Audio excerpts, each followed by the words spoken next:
My name's Tom from Data Protection World Forum, and the topic for today's webinar is CCPA, 3 big mistakes companies are making. And presenting today's webinar, we have Marty Provin, who is Vice President of Data Privacy at Extero, Nora Kutsova, who is Creative Founder at Norak Productions, and Kobe Nissan, who is Co-Founder and Chief Product Officer at Mine. And I'd like to hand over to Marty to begin the introductions. Well, thank you, Tom. Thank you, everybody, for joining us today.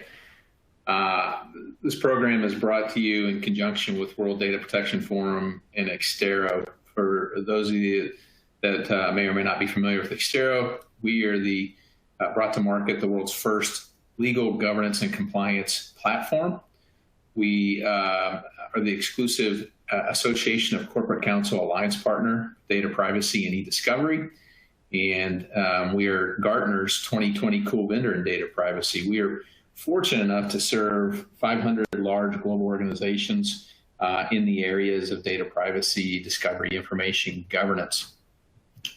As Tom said, my name is Marty Provin. I'm Extero's Vice President of Data Privacy. And for the last 20 years, I've been fortunate enough to get to work with organizations on how they go about leveraging technology to meet their obligations, regulatory obligations pertaining to how they manage information. A lot of work in data privacy, information governance and data deletion. And I'm so honored today to have with me 2 fellow panelists. I'm going to allow them to introduce themselves. Nora, would you please introduce yourself? Sure. Thanks, Marty. And hello, everybody. My name is Nora Kutsova. I'm originally from Europe. I grew up in Prague and moved to the U.S. about 10 years ago. I am a lawyer by trade and a privacy professional by passion.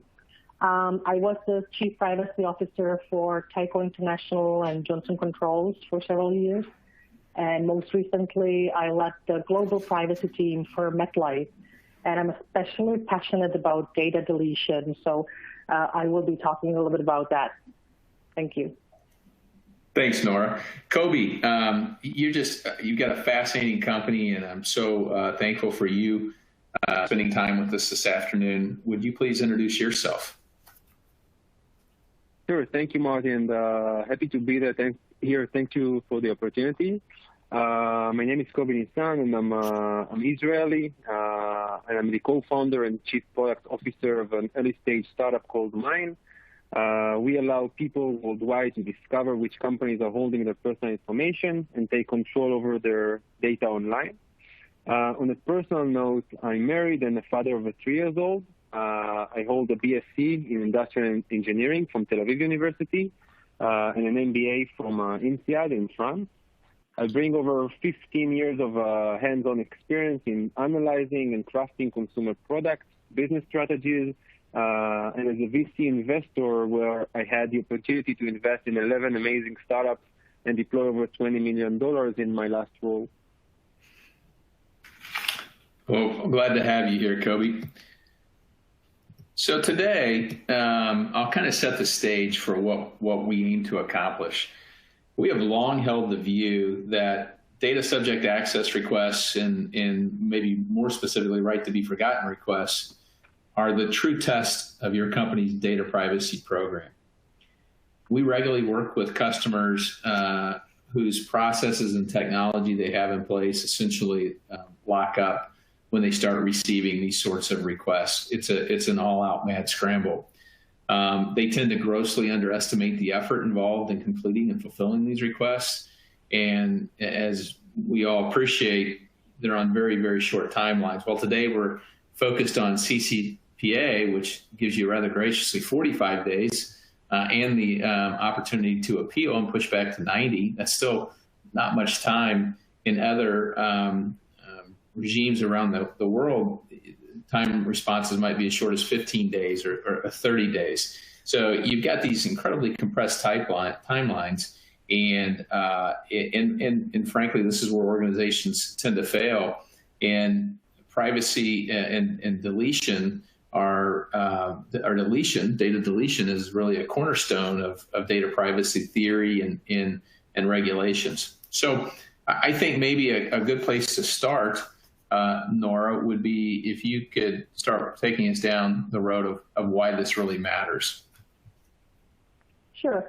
So I can say that it's the laws, and we see that the regulatory landscape is changing rapidly in the last few years.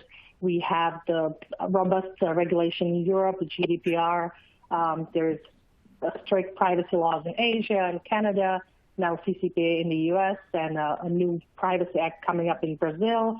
There's a privacy reform coming up in India, new privacy law in Thailand, Australia. It's literally all over, including in the US. We see a lot of new regulations or initiatives.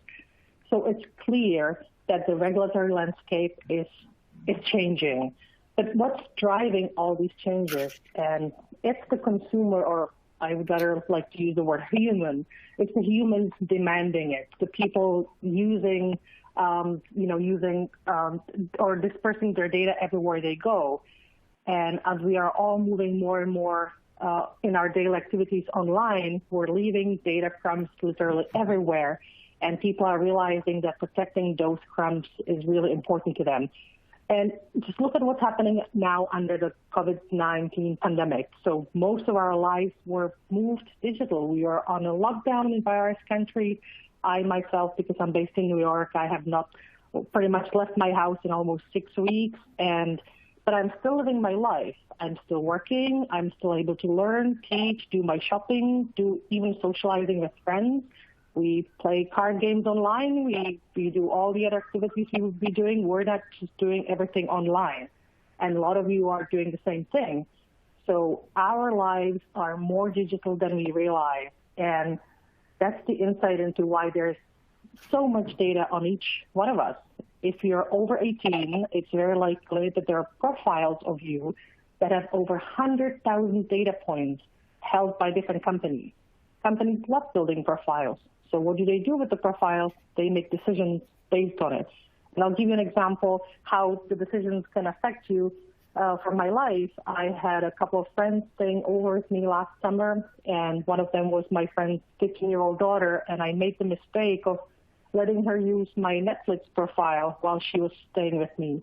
And that forever, seemingly forever, changed the algorithm, and I'm now no longer getting recommendations based on my own taste, but based on a 15-year-old that was staying with me over the summer and was using my profile heavily. And while, me seeing more of high school musical movies recommended to me is not such a big harm, it depends on what the data is and what the decision based on the data is. When it's health-related or when it's financial data, the repercussions of data being used incorrectly or abused can be much worse. So this is why it matters, and it should matter to you as well, and should matter to your companies that you represent. And if nothing else works, you can always mention that there are penalties and fines. When we were implementing GDPR program in Tyco, I had a chance to present to the board, and the moment I mentioned that it's up to 4% of global annual turnover that the company could be fined, I had everybody's attention, and the next question was, what do you need to make sure we're compliant with this regulation? And you can see that there have been big fines under the GDPR, hundreds of millions of euros being given out to different companies. And it's not just about the fines, though. It's the reputation that the companies should want to build, because we all now live in a digital world, and it's really important how we behave, both as consumers and companies.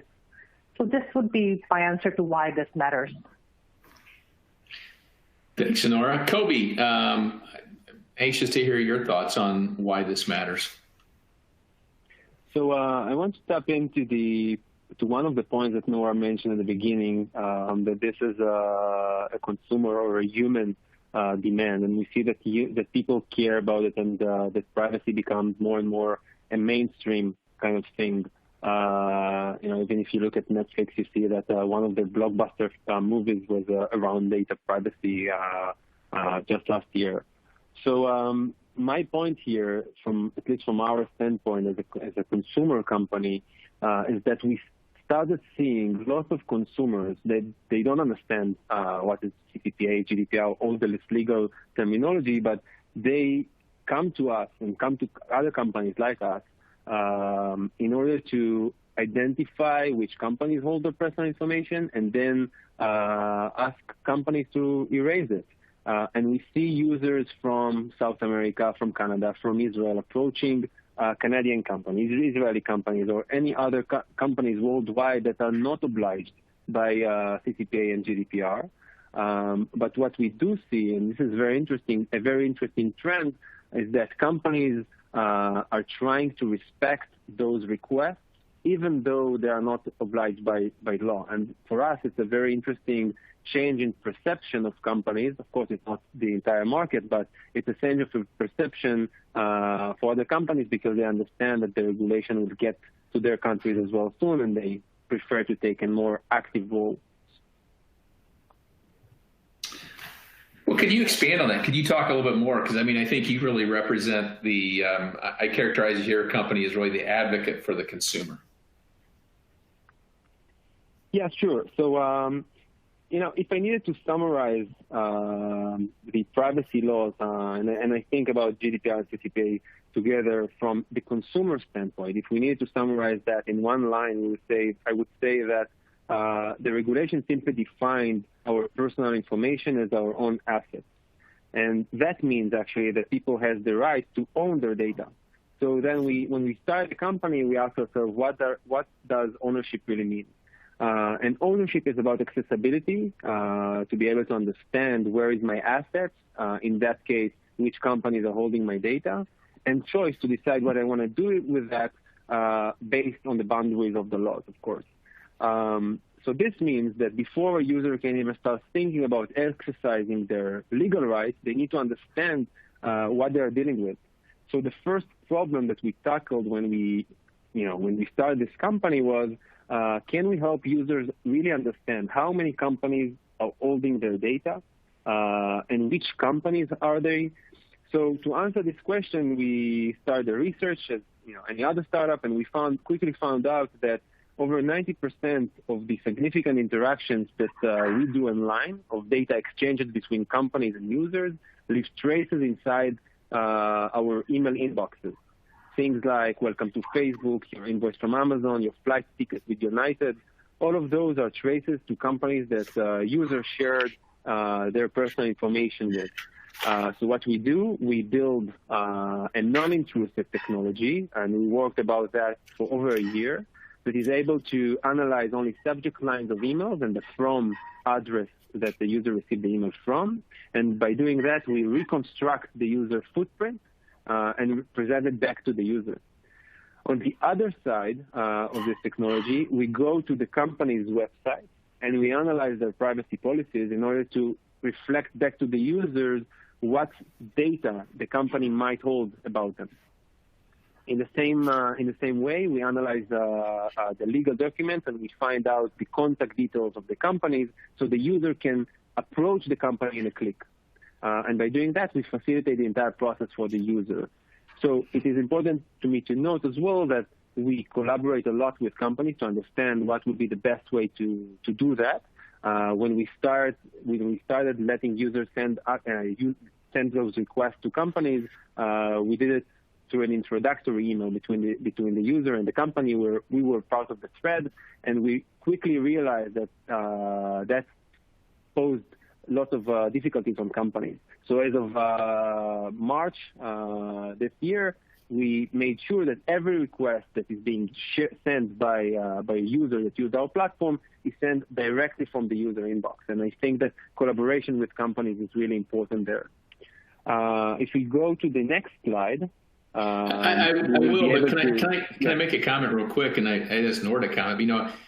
I've been working with data privacy for well over a decade, and that's why I was excited to have you join us today, because I'm just fascinated. I mean, I think this is the evolution we're seeing, where there's now commercial entities, companies such as yours that are out front really advocating on behalf of the consumers to be able to exercise their rights under data privacy regulations, be it CCPA or GDPR or what have you. And I think that's novel, but I mean, certainly the trend, I think, as Nora said, it's really the consumer that's driving these regulations. I don't know, Nora, if you'd have any additional comments on that.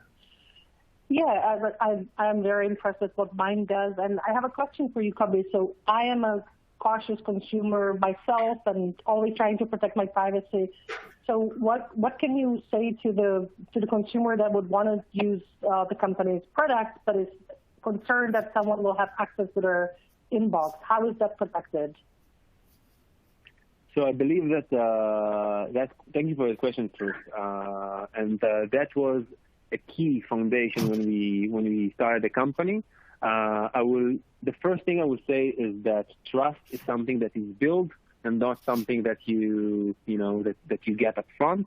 So we work a lot in order to build a trustworthy brand and a company.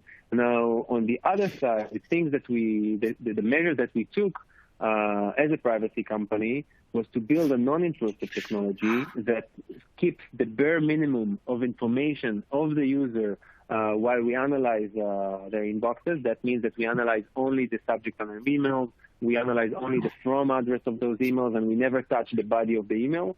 That's from the technology standpoint. Everything is being done in memory. It means that we don't save anything in a database of our own. And the only data that if somebody looked at our databases, the only data that we will have would be only the email address of the user and a list of companies from their footprint. The way we analyze and the way we know what type of data the company might hold about the user is by analyzing the company, not the content of the emails of the users. So that would be my answer there. Of course, mine would be the first company that you will see, and you can reclaim your data from our company in a second. That's like something that we did up front. And if a user wanted to see what type of data the company holds, we certainly allow that to any user, no matter if they are from Europe, from the US, from anywhere in the world. That's wonderful.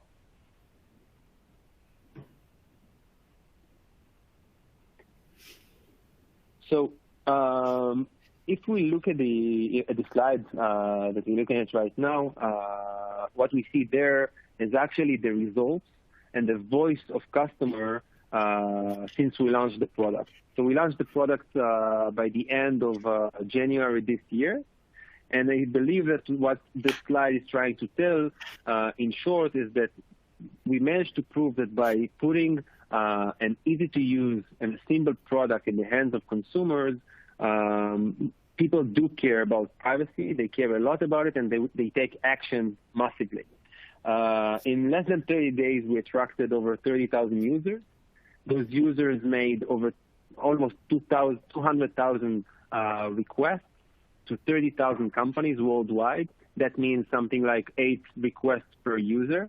And another very interesting point there is that the average user from all those users of mine have something like 350 companies holding their personal information.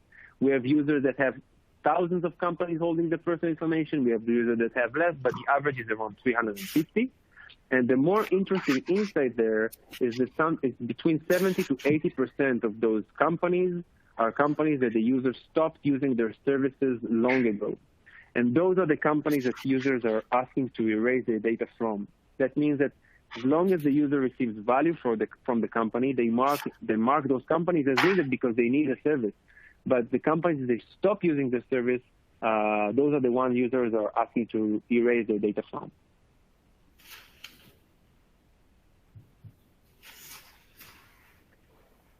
All right, so that's another angle that I wanted to bring today to the story. So what we try to show here is where the interest of the consumer and companies are getting aligned. We are all aware that data breaches are growing every year, data scandals are on the rise, and I believe the main message there is that it is not a matter of if, it is a matter of when a data breach will occur. Now, if we look back on those users that we just talked about, the 30,000 users, we managed to see in less than 3 months that we have already found out about 5,000 users that deleted successfully their data from certain companies because they stopped using, the services. And then a few weeks later, unfortunately, those companies were breached. Now, from the user standpoint, that was a very positive thing because the user managed to avoid a certain breach or something like that. But from the company standpoint, what we found out was that it was also aligned with their interest because that's less of a liability to the consumer. So that's what I wanted to bring here. Yeah, Kobe, interestingly enough, the Federal Trade Commission has sort of a mantra that says, you can't lose it if you don't have it. So they are big proponents, big advocates of data deletion, respective of any laws or regulations. It's just good hygiene, good practice. Exactly. So if we go to the next slide, what we try to show here, many people asked us, privacy is a segment market, is a niche market, usually dominant by male. And what we managed to show here is that, maybe that's true towards privacy, but when we talk about data ownership, when we put a very simple product and allow people to become wiser online, that becomes a mainstream product. So what we see here is that by gender, we have almost 50-50. In terms of generation, we attract Gen Z, Gen Y, Gen X, and we have users globally from all over the world that are coming to the app in order to understand which companies are holding their data and simply exercise their rights. So, and I think that another message here is that people don't really understand or think about it from a legal standpoint.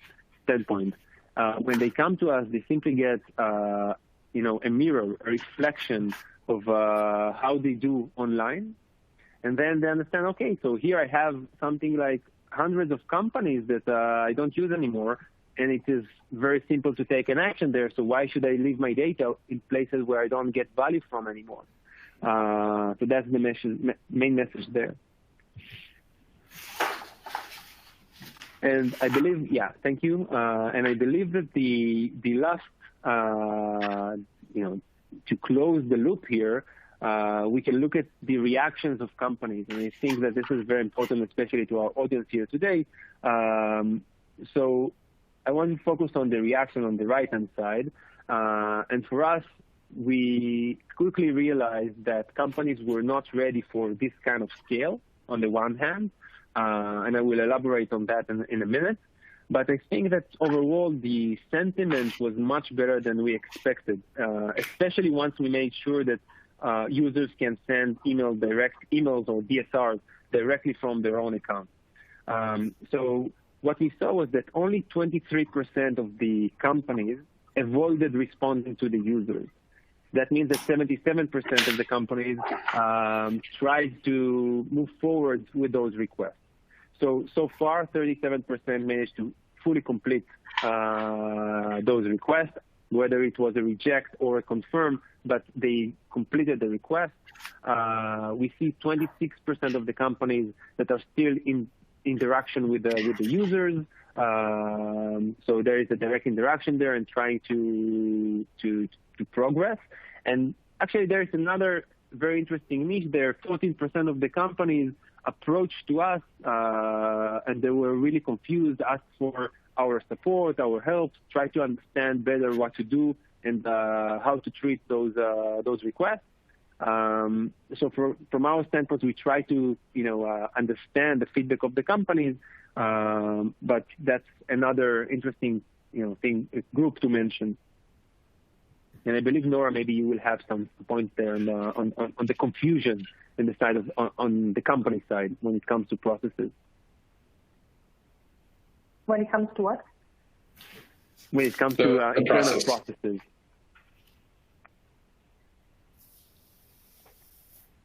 Sorry, can you repeat it? I think Kobe's just saying that you're going to talk about that in a minute about confusion around internal processes. Oh, processes. Okay, yes, will do.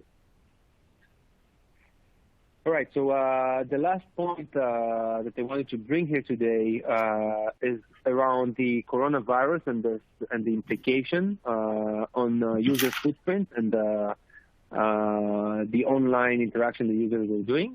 And I think it was people could anticipate what I'm going to share here, that we are staying at home, we are in lockdown because of this corona crisis.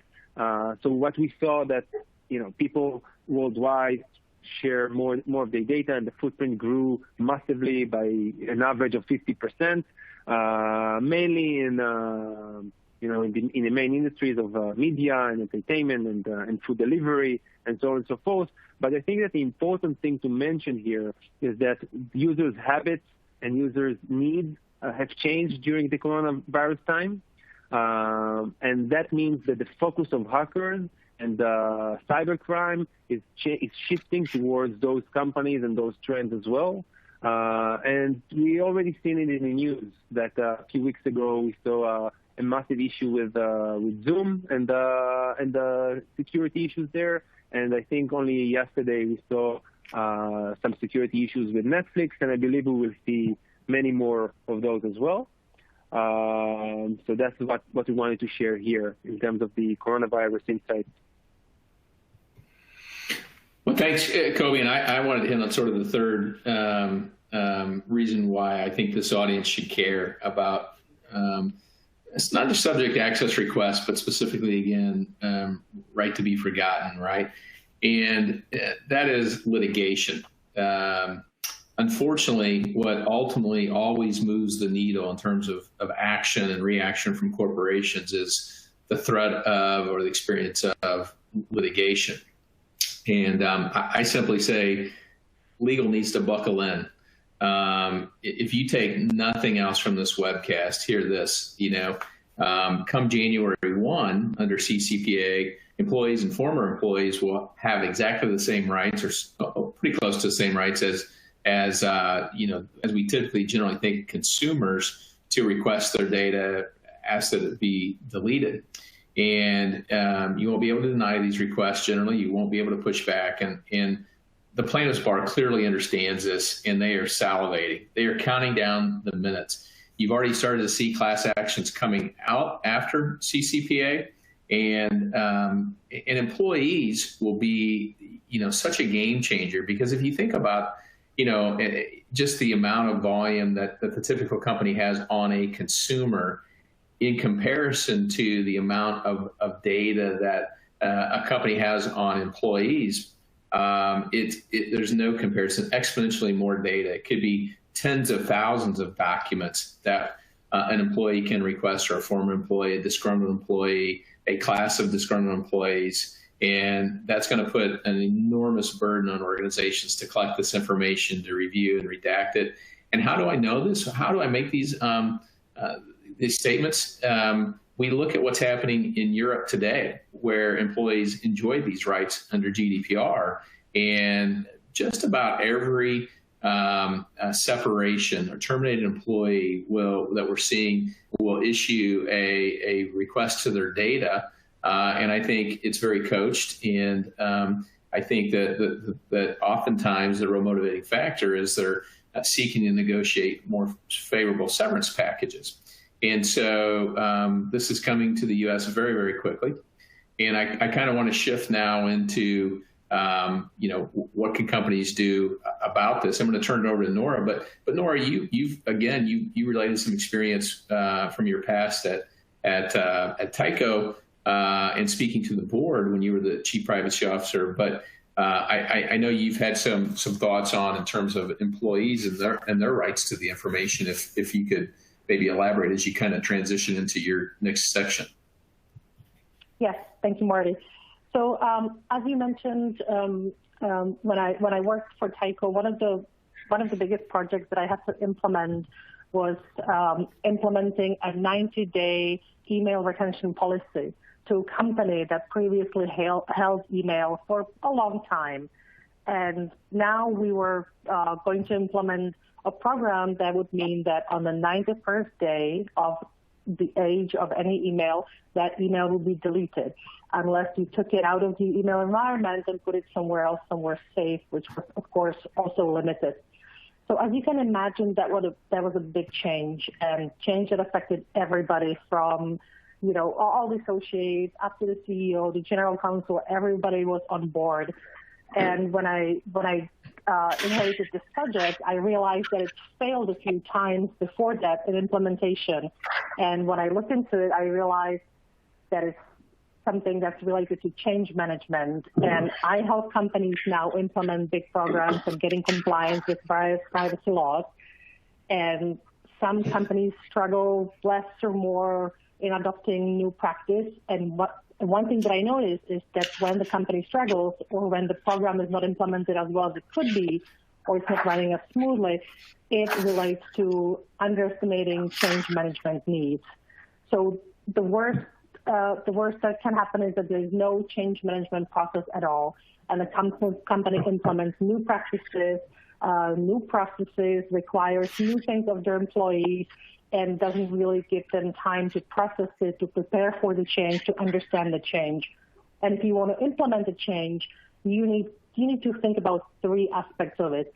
You need people to believe in it, believe that it's possible. You need people to agree with why it's done. And you need people to understand what their part in it is. And you can implement a project more or less successfully without people believing that it's possible.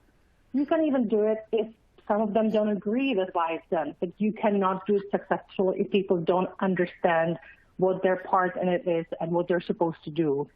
So having a change management process in place that will address the cultural shift that may be needed, that will educate people, that will develop new practices, and kind of focus on the culture shift that needs to happen, especially in connection with something like the CCPA, where now there are new rights granted to people, and some companies take the approach that probably mentioned before, that they will grant the same rights to people regardless of where they are.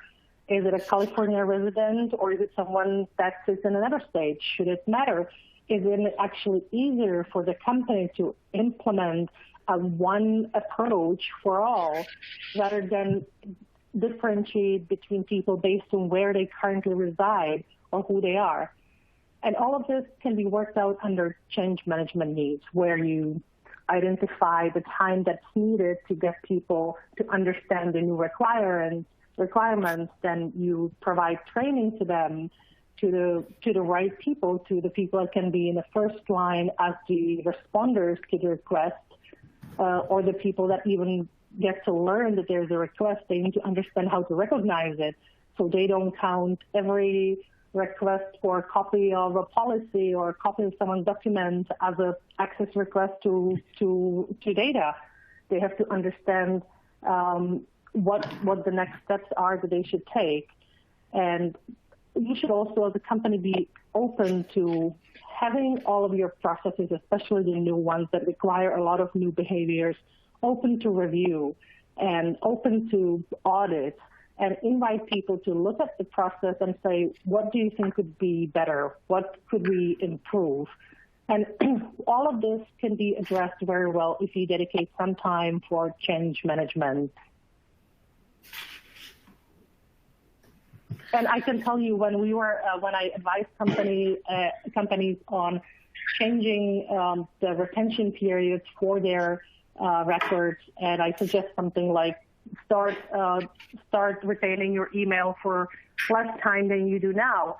People don't like to hear it. There's a lot of anxiety connected to it, where you see people being so connected to their data, where they almost have an emotional connection to it, where they fear that without their data going back 10 or 20 years, they will not be able to do their job. They will not be able to prove that they did their job right. And there is a lot of emotional connection to it. So part of change management also helps you address that. Thanks, Nora. And I want to kind of move into data deletion. Data deletion, as I said earlier, is very much the cornerstone of privacy theory in regulations. You essentially are required to delete data unless there's a valid legal requirement or a valid business requirement not to delete it as soon as it's eligible. And conversely, privacy laws give data subjects the right to request that their data be deleted. And as Kobe's talked about, and you have to do so, again, conversely, unless you have a legal requirement or a valid business requirement to keep it. But that's hard for companies to understand. And so we use this graphic, I think, to help them understand what the real challenges are. So if I think about this, I first need to understand who are my data subjects, right? And Nora told a real life example about her friend's 15-year-old daughter using her Netflix account, right? So now she went in as Nora, perhaps, but we have users of different ages, of different nationalities, different states that they have residency in. They have different personas. Are they a consumer? Are they a customer? Do they apply for a job here? What have you? They have a multitude of regulations now for most organizations on the call today. It's not just about CCPA. It's about CCPA and GDPR, or CCPA in maybe Colorado or Canada, as Kobe talked about. He sees requests coming, from all sorts of locations. Well, I have to understand those different, what's applicable, because they're going to grant these individuals different rights, and they're going to place different responsibilities on my organization. I have to understand what sort of data I'm collecting from them, how my business uses that information to establish my legitimate business need. If I have a company that provides a warranty, as an example, I have to, I have a legitimate business reason to keep your personal data. Soon in California, today in Europe under GDPR, as I said, employees have rights. Well, just because I have social security numbers, I need to understand, whose do I have? Is that somebody that applied for a job? Is that an employee, or is that an informer employee? Because all three of those different personas have very different rights and very different retention requirements. I then have to understand what my retention requirements are, and they're different. In this illustration, you might see retention ranging from 5 years in California to 60 years in Norway. And if I'm a global organization, it's incumbent upon me to understand and to be able to apply these different regulatory considerations to the individuals who's making the request. And then all this data is spread out across the organization. It's structured and unstructured.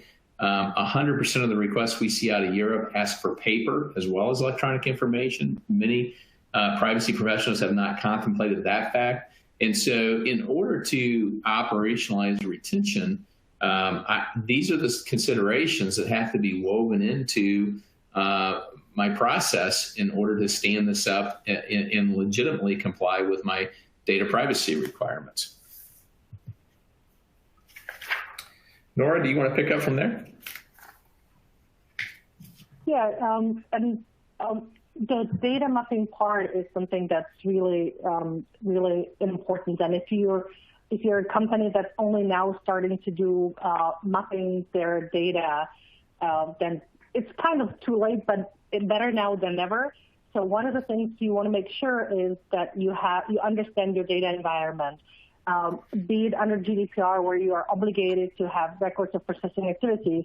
But even here in the U.S., you have to understand, in order to provide relevant information to your consumers on what data you hold on them, you have to understand how your data environment is structured.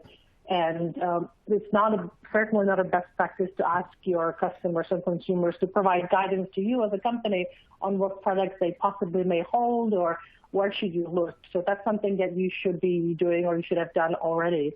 Now, most companies that I talk to, when they really dedicate their time to it, they realize that they over-collect data and they over-retain data.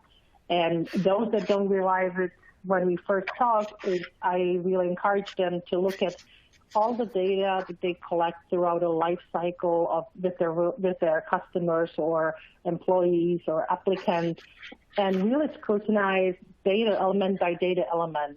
Can you achieve the same purpose if you remove this data element? And you're finding out every day companies are finding out that they can, that they are used to collecting more than they need to. And when they collect more, that means that they have more. And they have more copies of data. They disseminate data by email. They have SharePoint, shared drives, external devices, hard copies. There's so much data that companies hoard that it's just really important to start digging at it properly and put together a list of those platforms that have the most sensitive data, and then the platforms that communicate with others and do a proper data mapping exercise by data elements and by data subjects. Now, if you do all of this manually, then that's going to be an extremely lengthy exercise, which is not always reliable. And if you hand out data based on a manual process, you are bound to run into a problem where eventually you will provide incomplete data, you will provide some relative data, you will provide data that doesn't have the desired integrity that it should have. So you really should leverage underlying technology that helps you map the data and it helps you with the process. But don't get me wrong, going all the way to the IT tools that are available out there and not involving the human touch is also not the best approach. So the ideal approach is to combine IT support with human review, where a person is checking into what we're really putting out there and doing, for example, an integrity check where you look into, is this the right data for the person that I'm giving it to? And a completeness check saying, do I have all of the data that is associated with this person? And here's where you really find out and realize, is your identity management within your company, is it functional? Am I able to say, who is this identity, who is this consumer, and do I know all of the data that's attached to this person and where it resides and throughout which routes it could travel in the company and where it could live? So if you go on the detective journey, as the consumers start asking for their data, you will probably run into problems if you haven't done it before. So I would really encourage companies and people to devote more time to mapping their data environment. Marty, yes, go ahead. No, sorry. If possible, just to jump here with another point when thinking about the human touch and technology. The interaction, like the request handling process, we see that many times, companies put on the legal lenses rather than the consumer lenses when defining those processes. And we see so many times where users are being asked to provide data that they never gave the company in the past. So the passport, a copy of their passport or a copy of their driving license and things like that. They getting people very confused. The terminology that is being used on websites is very confusing. So we see that a lot, and I believe that putting on those consumer lenses rather than the legal one might help facilitate and improve processes as well. Yeah, absolutely. And myself being a lawyer, I always try to make sure that when I help companies put out a policy or a process, that it's not obvious that it was written by a lawyer, because then it's not good. It's not usable for the right purposes. And I always tell companies to follow the 8-year-old or grandmother test, which means imagine that what you're putting out there is going to be read by your grandmother or by your 8-year-old. Or if you have a grandmother or 8-year-old, actually use them and see if they understand the process. See if they read your policy on how to pursue their rights, if they know what to do next and what their rights actually are. And if they don't understand it, then your documents, your processes are not simple enough. And I also advise companies not to try and be the regulator's pet, but better to look up to the consumer, because the regulator in the privacy world, they are looking at it from the consumer's point of view, and they want to see that your process is simple.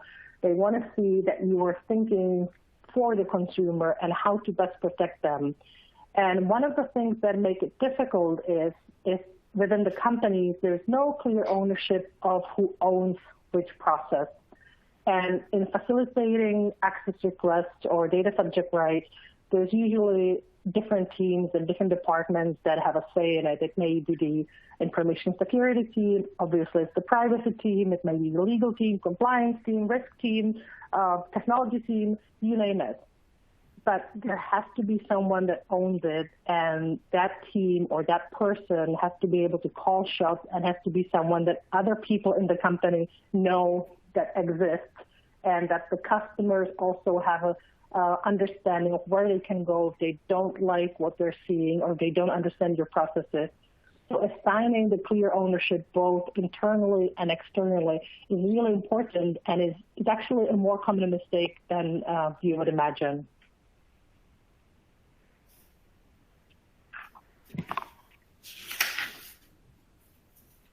And like Kobe mentioned, collecting more data just to verify someone than what you already have on a person obviously would be something I would discourage companies from. And then to support all of these processes, you have to have resources that are adequate to do that job, be it platforms that you use, or be it the people that run the platforms or that facilitate the process. And companies often ask me, how do I know I have the right amount of people dedicated to this? And I always tell them, make sure that you have a scalable process and scalable amount of people, but also ask your privacy teams, ask them, are you able to be proactive? Are you able to look forward rather than backwards? And are you able to prevent fires rather than just putting out, many little fires everywhere? And if you have a larger team and at least half of them says, yes, we are able to do that, we have time to sit down and think about what we're doing and how to improve it and examine our process and come up with something better, then you're in a good place. If less than half of your people say that, or no people say that they have the ability to sit down and review and think proactively and look for preventing rather than putting out fires, then you don't have enough resources. And I know that especially in this time, this may be very difficult to hear, but it's something that has to be heard. It's if you underestimate the resources, it'll come back later. And Kobe was mentioning it, the companies that think that breach will not happen to them, they're living in denial. It will happen to you. It's just a matter of how big it will be and when it will happen. And then you will need to show that you dedicated the right resources to it. And part of that is also using tools that could help you do the job. And if you are representing a multinational, you probably did something for GDPR already a couple of years ago. And I hope you were using the same technologies or processes or learning from them when you were implementing something for CCPA, because you can leverage a lot of the same processes and a lot of the same practices and some of the tools maybe already. And it seems that it's very, very clearly something that everybody should follow, but it's not often that. You should have someone that really understands what they're doing and they're not all learning on the job. So making sure you have access to people that have done something like that before, and that you have the right privacy pros on your team is really critical. Well, so panelists, I'm going to change the order here just a little bit. We were going to do lessons learned, but we've got a bunch of questions. So if it's all right with the panelists, I'm going to jump right to Q&A, and then we'll hopefully come back and let everybody have a final sort of lessons learned. So I'm going to start off the first question. Well, I guess it goes to Kobe.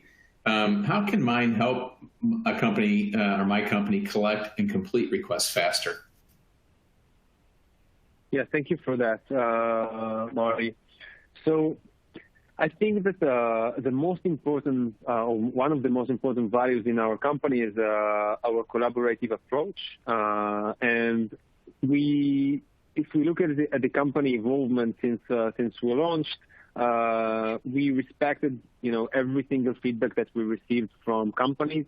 And by doing so, we learn what company needs in order to be able to address those requests faster. And I want to give two examples there. When we started off, and launched, we simply had a template that was sent, an email that was sent to the companies. Mine was the one sending the request, and the user was in the CC, and it was kind of an introductory email. By collaborating with companies, listening to their feedback, understanding the fact that poses lots of legal difficulties for them in order to verify, validate the user, we quickly did what we know to do best, and we used technology in order to solve issues. And we made sure 2 months later that every single user, when he sends a request, the request is being sent directly from their inbox without us, without the company in the thread at all. And we saw that this immediately increased the completion rates and less ping pong between companies and users. The second example that I can give is one of the challenges that companies faced quite a bit was the fact that they were not able to identify the user inside their organization.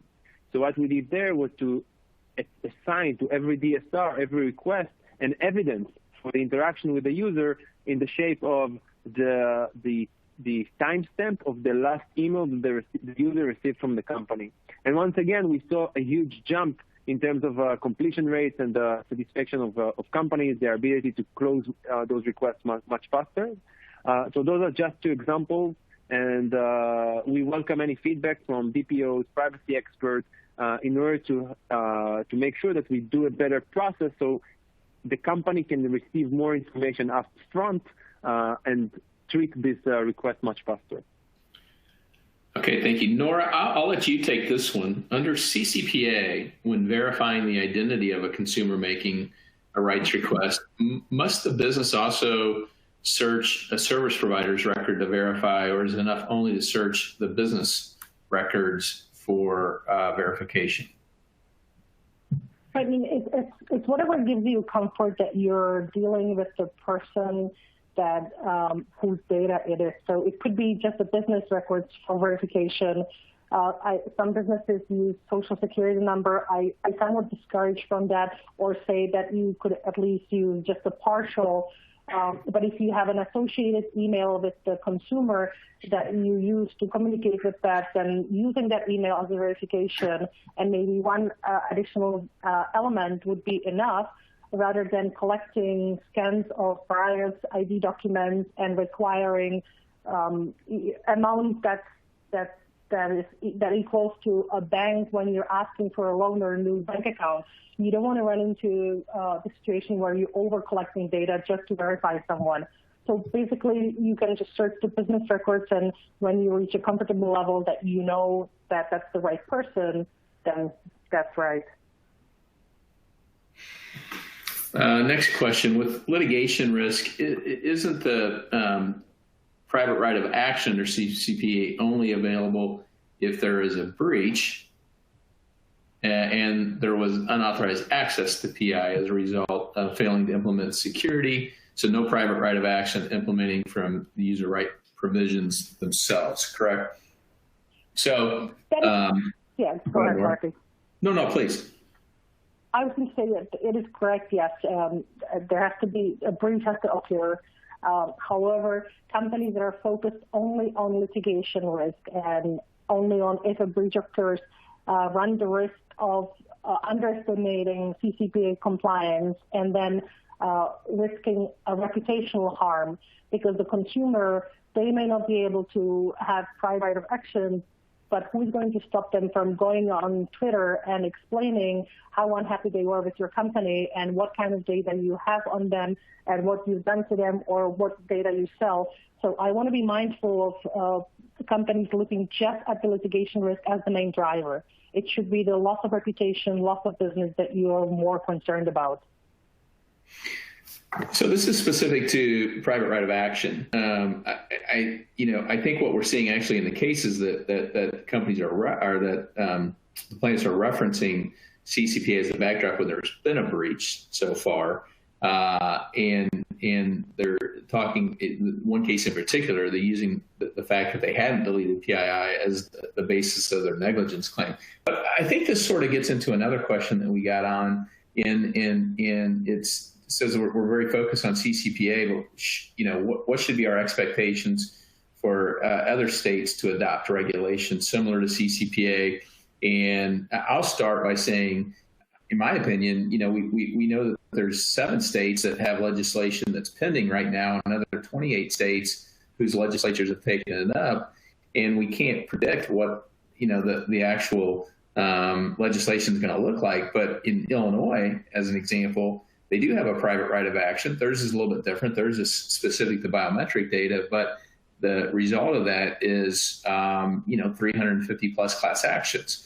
And again, for most companies on this call today, they don't do business just in a single state. And, my advice would be that you have to build your programs and your processes anticipating that there's going to be, multiple states that you have to consider. Certainly if you're global, you've got multiple global regulations, and private right of action does exist in some states already. And I think it's fair to anticipate that there could be something similar in other states.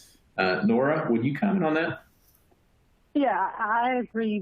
We can absolutely predict that there will be more states that will regulate in a similar way that CCPA does.